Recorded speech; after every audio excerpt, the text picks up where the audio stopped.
this morning as I was brushing my teeth and then I had to walk over and then there was a hand towel that was too many steps away. I was thinking of you, knowing that we were going to talk today. And I thought, there's my 2-second improvement. I need to put the towel over on this wall instead of on that wall. See? So you're a lean thinker. That's all lean thinking is right there.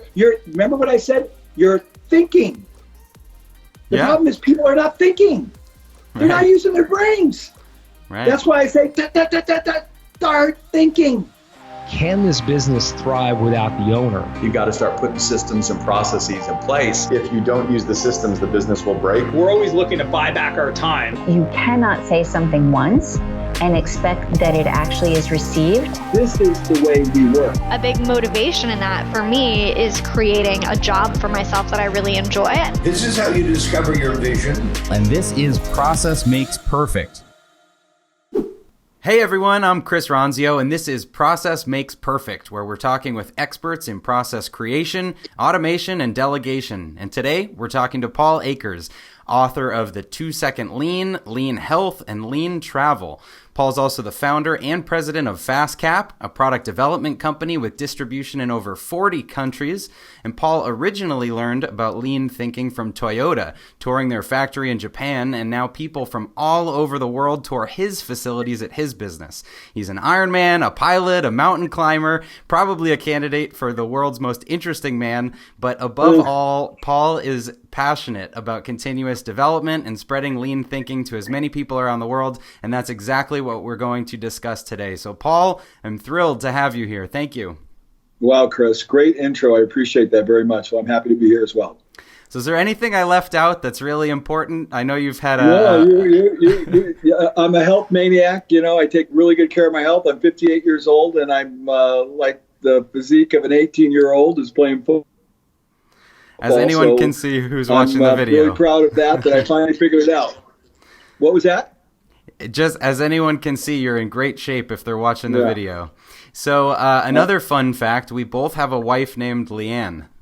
Wow. Is it spelled Leanne? No, mine is Lianne, but your wife has lean built into her name. I know. Did you believe that? Did she change it, or was that just a coincidence? No. That's really quite a coincidence, isn't it? That's incredible.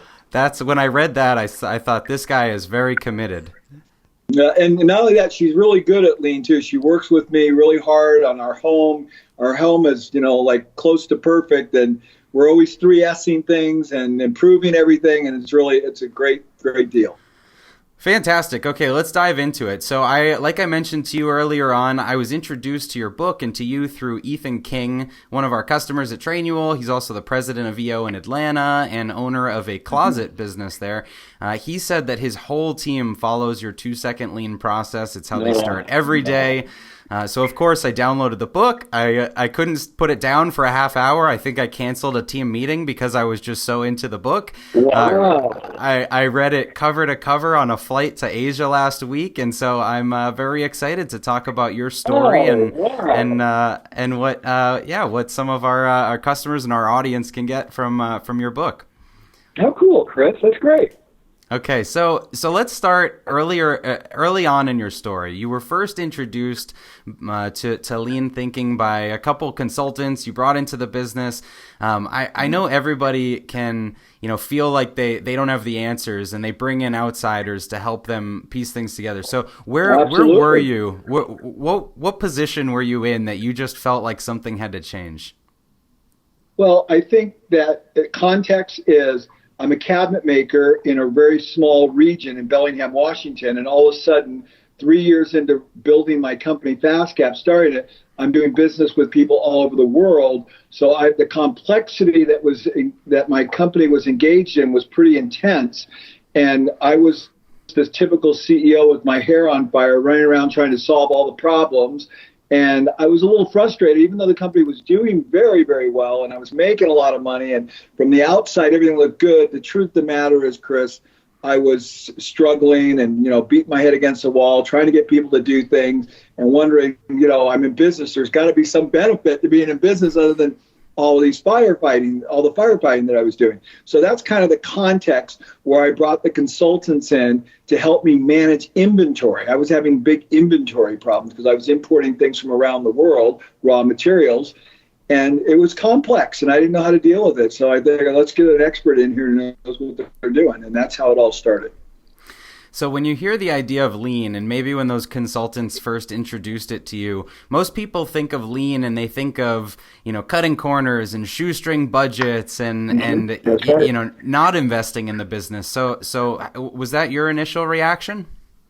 No, it wasn't, because they just basically told me that it was about process, and your show's about process. So they told me it was about, I didn't think it was about cutting corners at all. They basically told me I sucked at everything I did. And it was just a whole bunch of bad processes that I had strung together thinking I knew what I was doing, and I didn't. And, at least I didn't. I understood it really well for the average business, but for a lean thinking business, I had absolutely no clue. And so they said, basically, your processes suck, and we're going to help you get those processes really working well for you. And that's what happened. So they dialed in a couple of workflows for you, and they helped you with some just-in-time production instead of inventory, right? But you had bought into this idea of really investing in lean and continuous improvement. So why don't you, how would you define lean thinking in your words? Well, I smile a little bit when I think about it, because, here I am, I've been doing this for 18 years.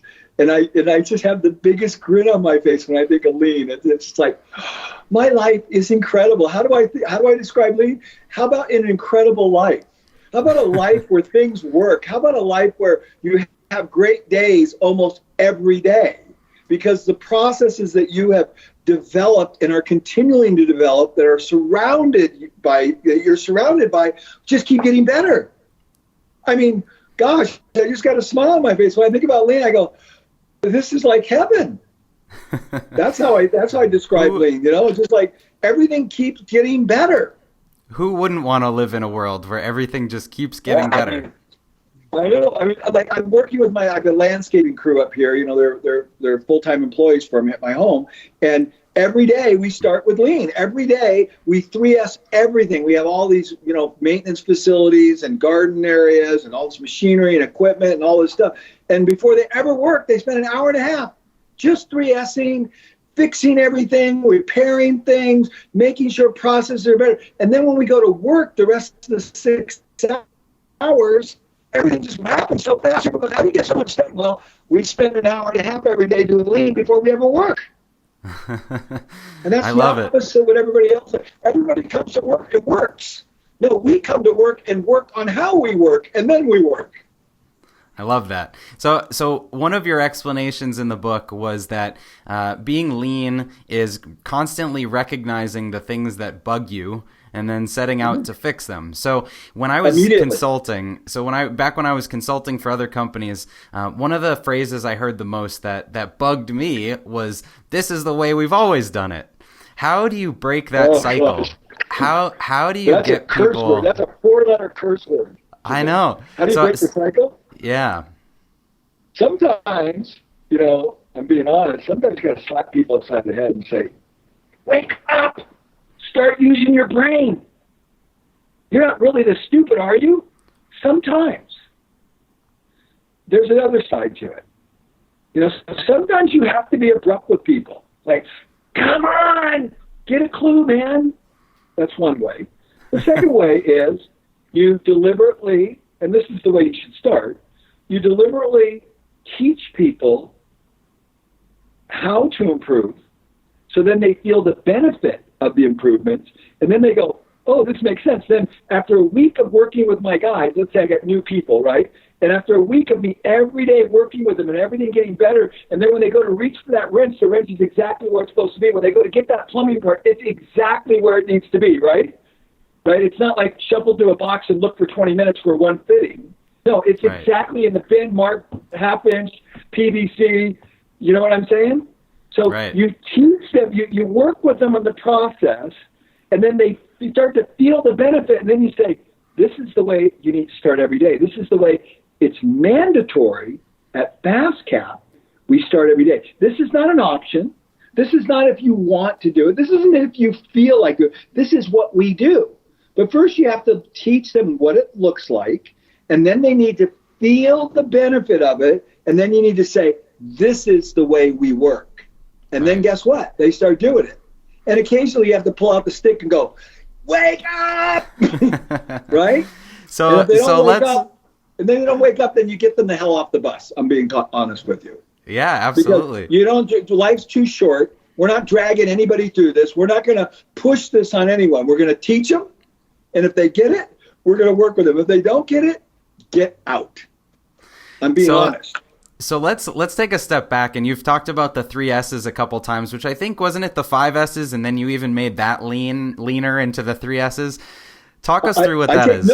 I take no credit for anything that I espouse in my book. I've learned it from other people who are way smarter than me. I learned that from Hawks. The president of Hawks taught me, why do we need to have sustain and self-discipline when we're doing it every day? It's automatic. We're already sustaining it, and there's already self-discipline. We built that into the process. So let's just rip those 2 out because they're not even relevant anymore because it's who we are. And we're just going to do a sweep, sort, and standardize every day. Sweep, sort, and standardize. Repeat. Sweep, sort, and standardize.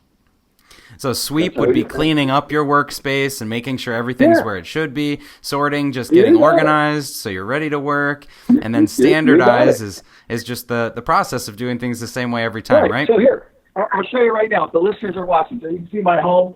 Everything's just buttoned down. I'll go over to my drawer. Check this out. So I'm going to open my drawer. There's a clear standard, all my tools, right? So I don't go look for my scissors. I know where my scissors are. I know where my markers are. I know where my cutters are. I know where my tape is. I know where my screw gun is. I know where the highlighters are. You know what I mean? I'm not struggling. I want batteries. Oh, the batteries are right there. They're all organized, ready to go. You see? So I've got to ask, when you get new things, do you have to reorganize everything else to make room for the new things? Yeah, a little bit. But, I've spent a fair amount of time getting things dialed in. And, I have the essentials. And sure, I have to do it occasionally, but I'm happy to do that because I know I'm going to receive the benefit, that word benefit. I'm going to receive the benefit for the rest of my life. So I don't care. I don't care if I spend another hour fixing things and organizing. No big deal.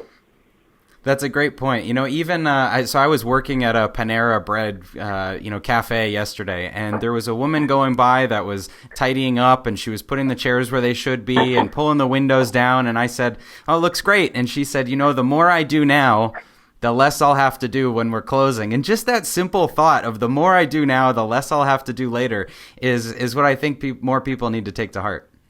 No, absolutely. Chris, everything we're doing is so simple. This is like, everybody wants to make lean so complex. They want you to read The Toyota Way, which is a great book. Jeffrey Liker's my friend. It's a great book. But, oh my gosh, who in the world in their right mind could bite that off? This is just a tsunami of common sense.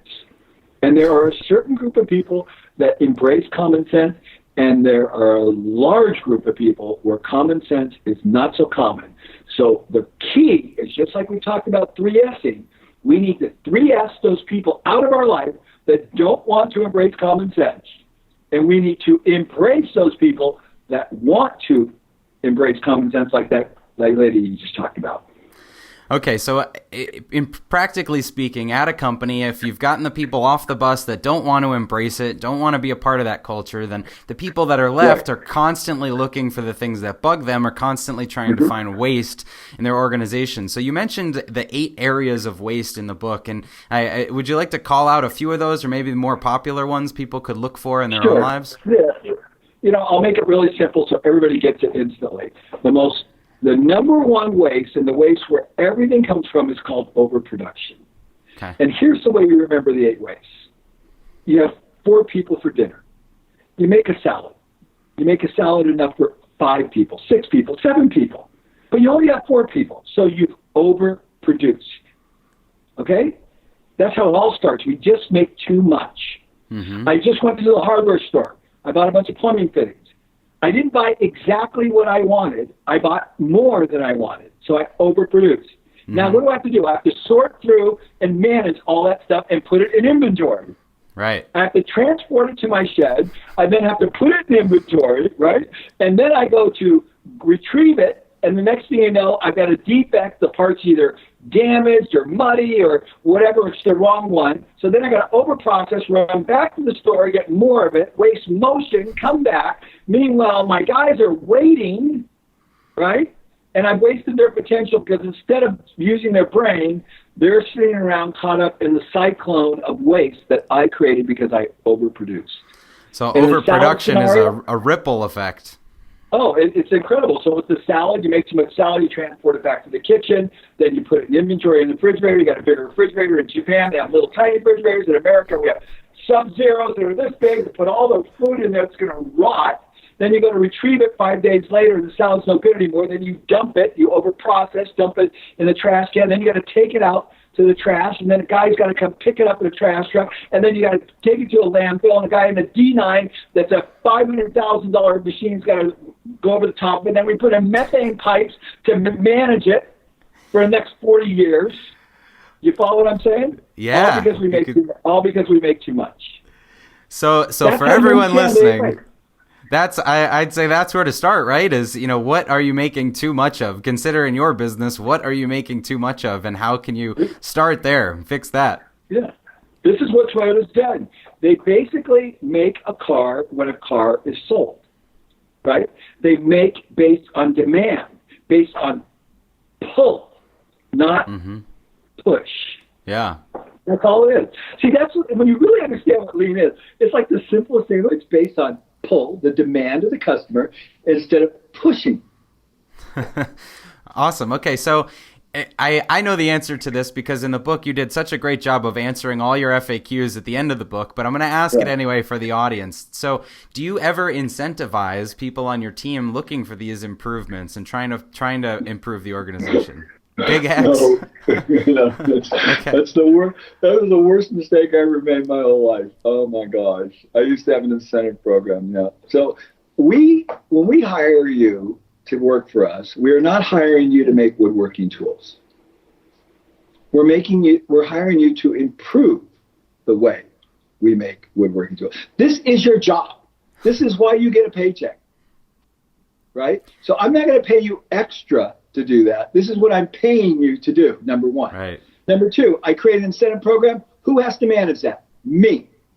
Am I adding any value for the customer? No. I'm just running myself around in a circle trying to figure out, is that worth $5? Is that one worth $10? Mary got that one. Bob didn't get that. Bob's pissed at Mary. Mary's pissed at Bob. Everyone's pissed at me because they don't think I'm fair. No. Your job is to improve. Now get after it.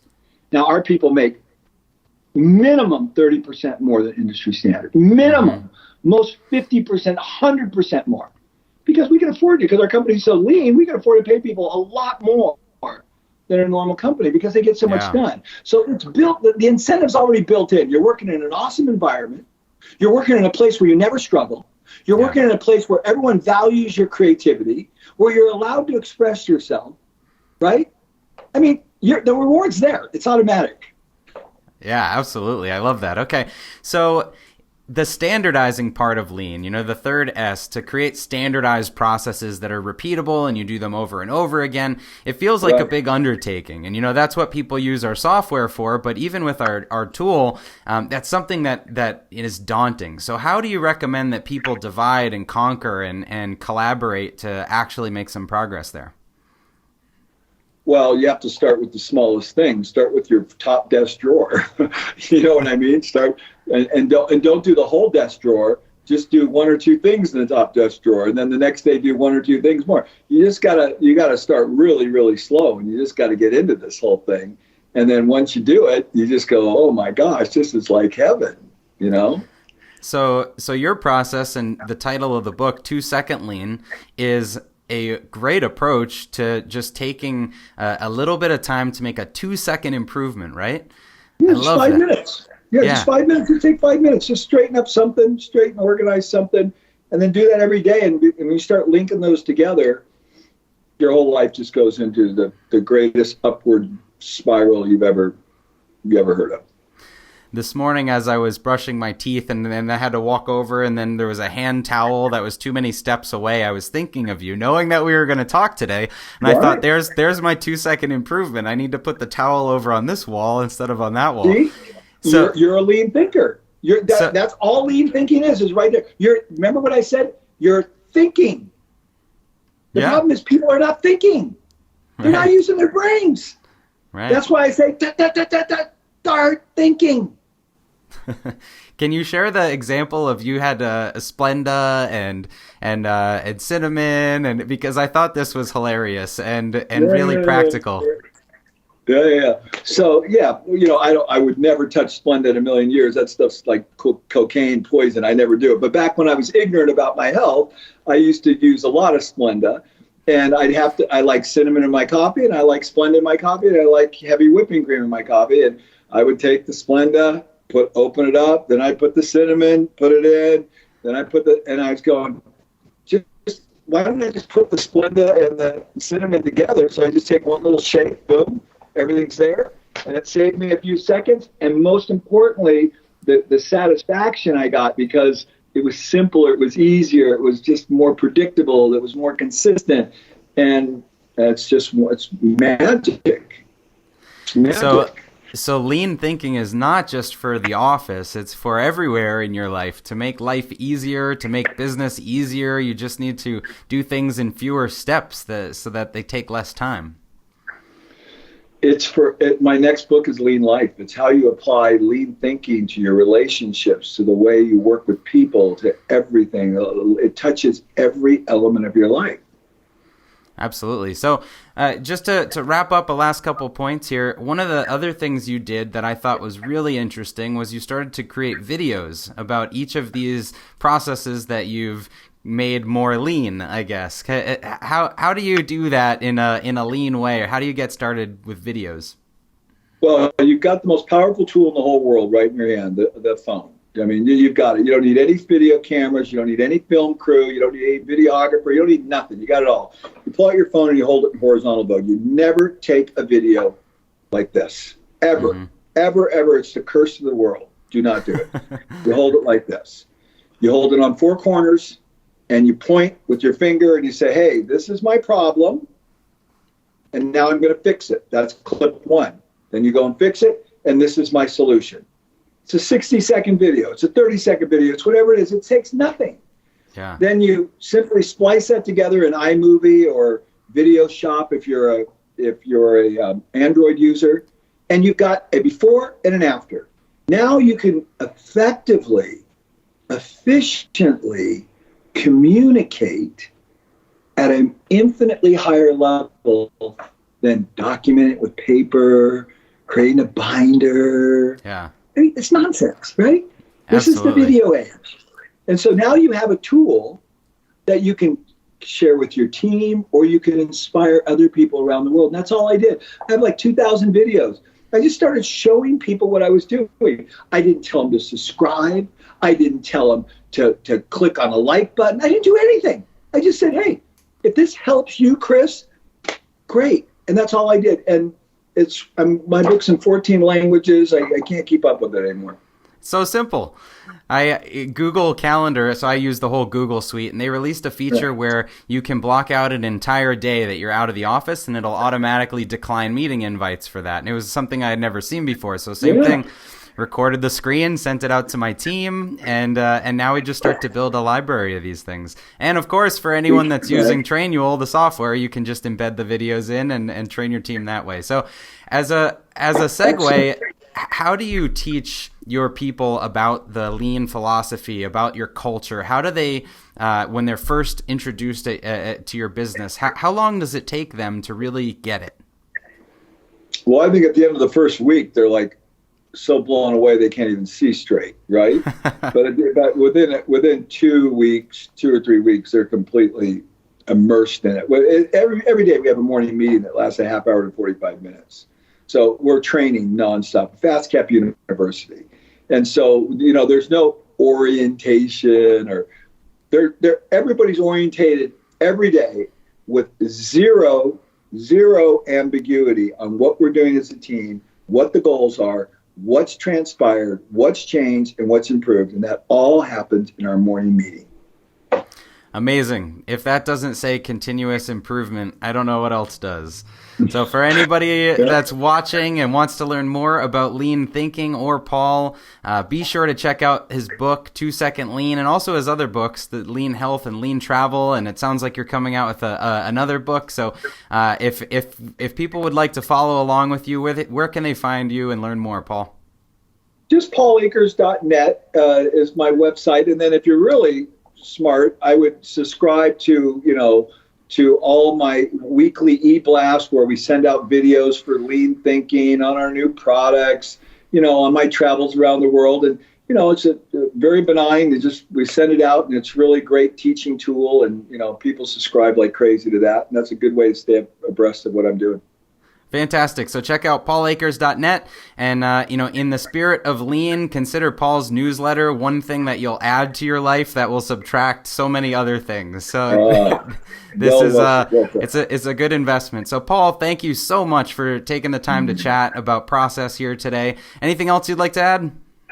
Thank you for being passionate. Thank you for getting it. Thank you for understanding how powerful this is. This is pure joy in your life. So thank you for being a great advocate for good thinking. Absolutely. And if you're watching this, thank you for also putting these philosophies into place and living Paul's vision of getting lean thinking out to as many people in the world. So check him out, check Trainual out, and we hope your life and your business improves as a result. So thank you, everybody, and thank you, Paul. Hey, thanks for listening to Process Makes Perfect. If you're watching on YouTube, we do have an audio version available everywhere you listen to your podcast, so be sure to check that out. If you liked what you heard, please leave a review and be sure to subscribe to the channel here, and we'd love if you would tell a few friends or family or anyone you think that could benefit from this. You can find me on social media anywhere at Chris Ronzio or the company Trainual, that's Train UAL, like a training manual, at Trainual, anywhere you want to follow us. Thanks for watching. We'll see you next time.